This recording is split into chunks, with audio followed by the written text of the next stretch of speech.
이번 시간에는 레위기 12장 1절에서 8절에 나오는 출산법에 관해 살펴보겠는데요. 이 안에는 하나님의 어떤 의도가 들어있는 것인지 알아보도록 하겠습니다. 그럼 성경을 찾으셔서 같이 읽어보면 좋겠는데요. 1절 말씀입니다. 여호와께서 모세에게 말씀하여 이르시되 이스라엘 자손에게 말하여 이르라. 여인이 임신하여 남자를 낳으면 그는 이레 동안 부정하리니 곧 월경할 때와 같이 부정할 것이며 여덟째 날에는 그 아이의 포피를 벨 것이요 그 여인은 오히려 33일을 지내야 산열이 깨끗하리니 정결하게 되는 기한이 차기 전에는 성물을 만지지도 말며 성소에 들어가지도 말 것이며 5절 말씀입니다. 여자를 낳으면 그는 이 두레 동안 부정하리니 월경할 때와 같을 것이며 산열이 깨끗하게 되면 66일을 지나야 하리라.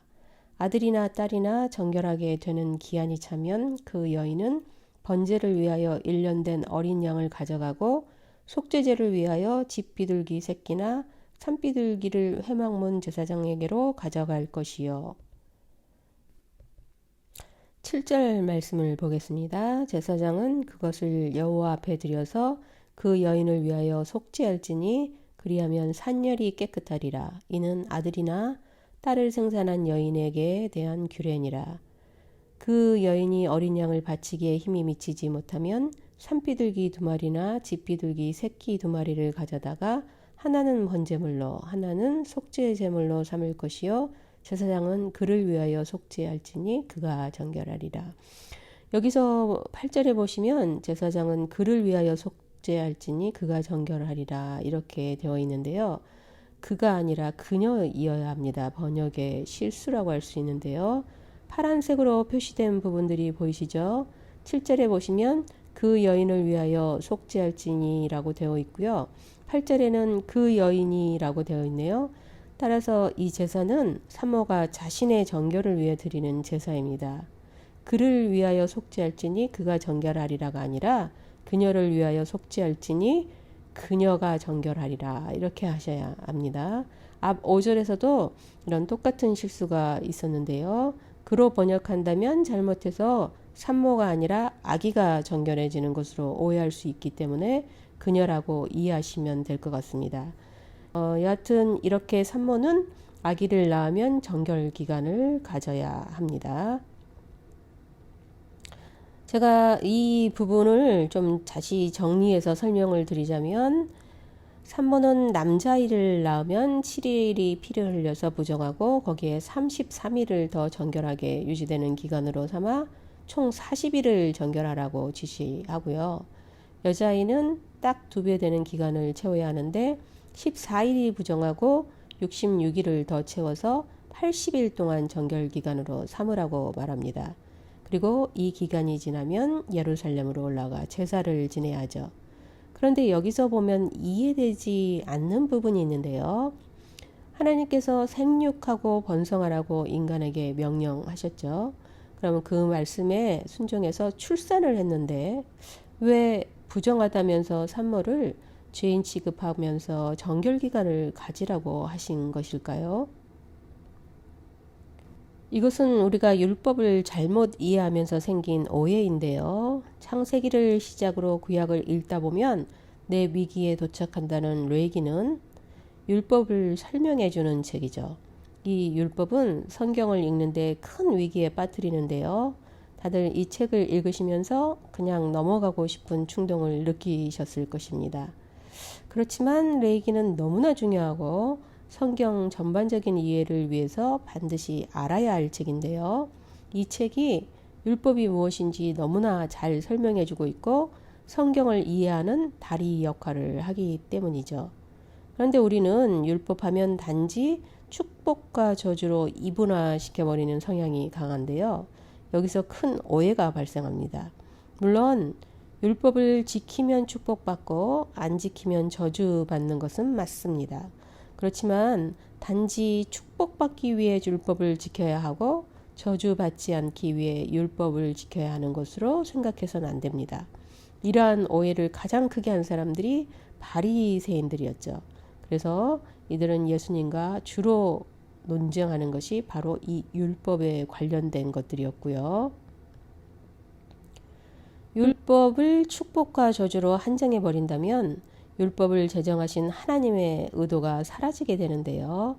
율법을 만들어서 인간에게 주신 하나님의 의도는 자신의 자녀를 보호하고 지키기 위해서 만드신 것이기 때문이죠.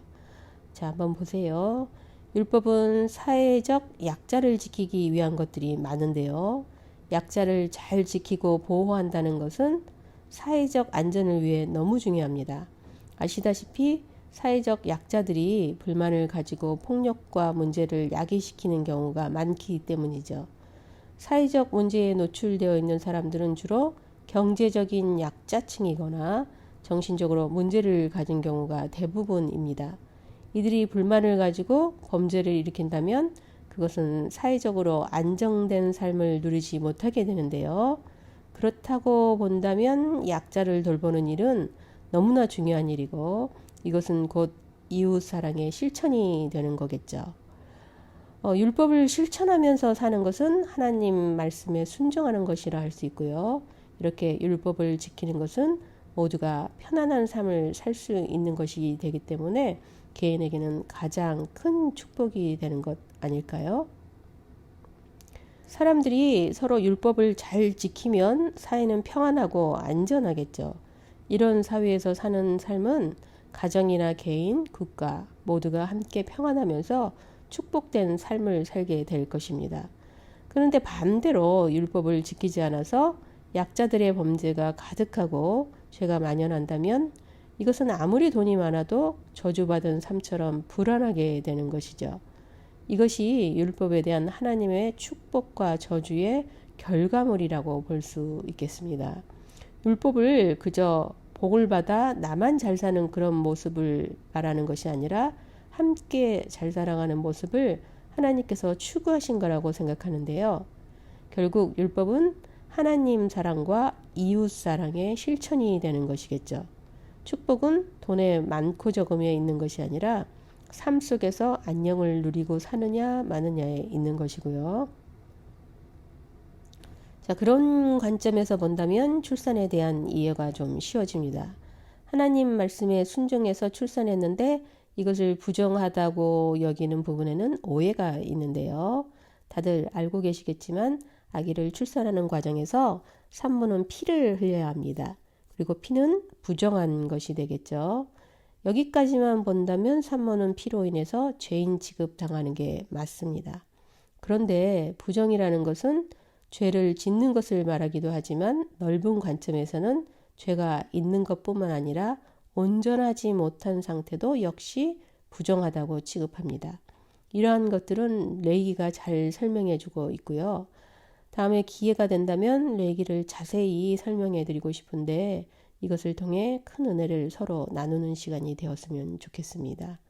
여하튼 부정은 무조건 죄라고 규정 지으면 안 되는데요.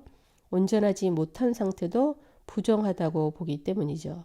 이렇게 온전하지 못함은 연약한 상태를 말하는 것이고요. 이런 연약한 상태는 온전해질 때까지의 시간을 주어서 회복하도록 해주는 것이 레기의 설명입니다. 하나님께서 약자를 보호하기 위해 출산 후 여성에게 정결법을 지킬 것을 요구하십니다. 따라서 출산 후 정결기간을 갖는 것은 죄가 있는 더러운 상태를 말하는 것이 아니라 온전해지기 위한 기간이라고 이해하셔야 하는데요. 출산한 여성의 몸 상태는 이전과는 다르게 온전하지 못하죠. 이것을 다시 정상적인 상태로 돌리기 위해서는 어느 정도의 기간이 필요합니다.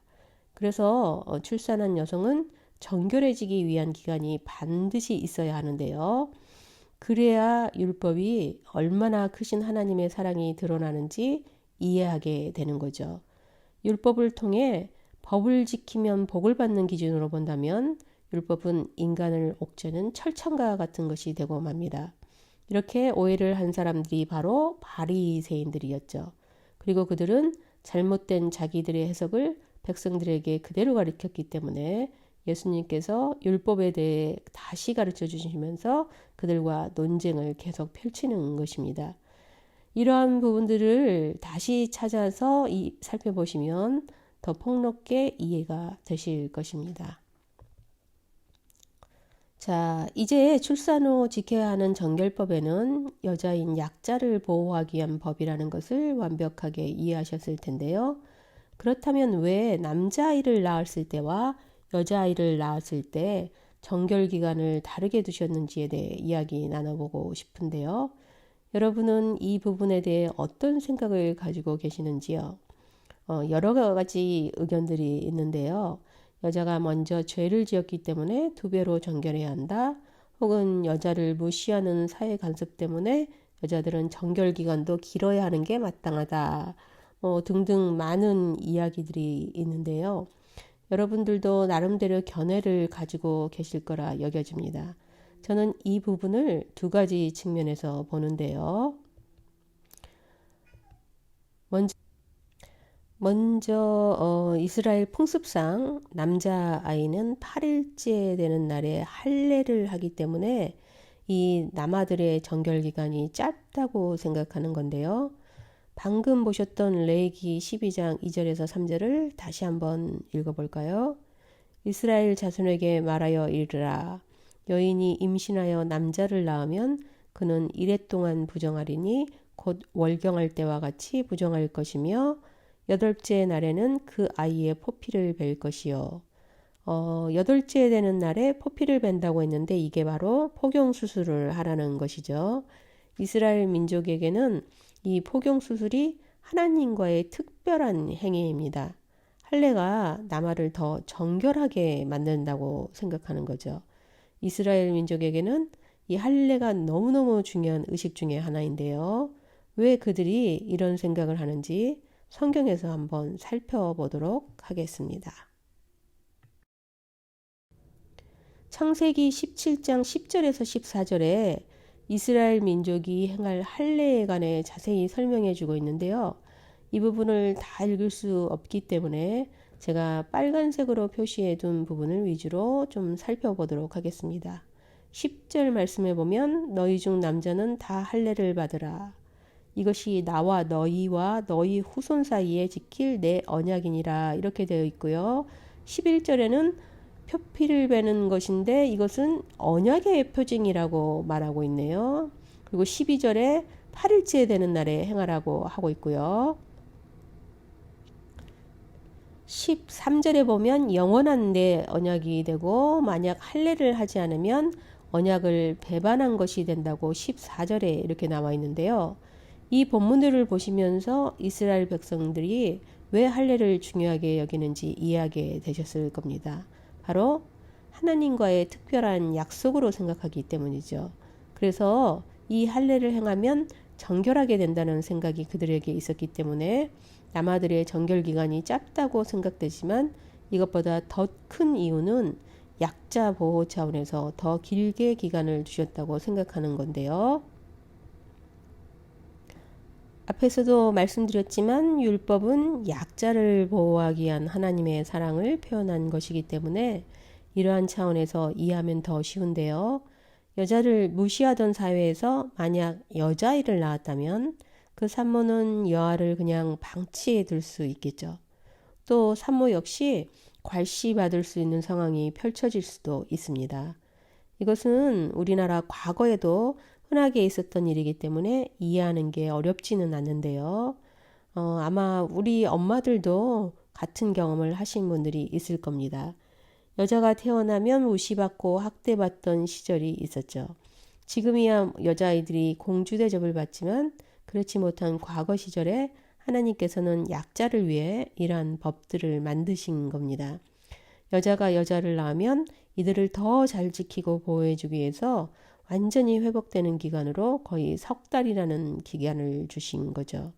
그리고 또한 경제적 약자인 가난한 여인에게는 양을 대신할 제물로 비둘기라도 바치라고 알려주시고요. 이처럼 율법에는 하나님의 크신 사랑이 들어있는데요. 유대인들이 지켜야 할 산모의 출산법을 통해서 하나님의 깊고 넓으신 사랑을 알게 되셨으리로 생각합니다.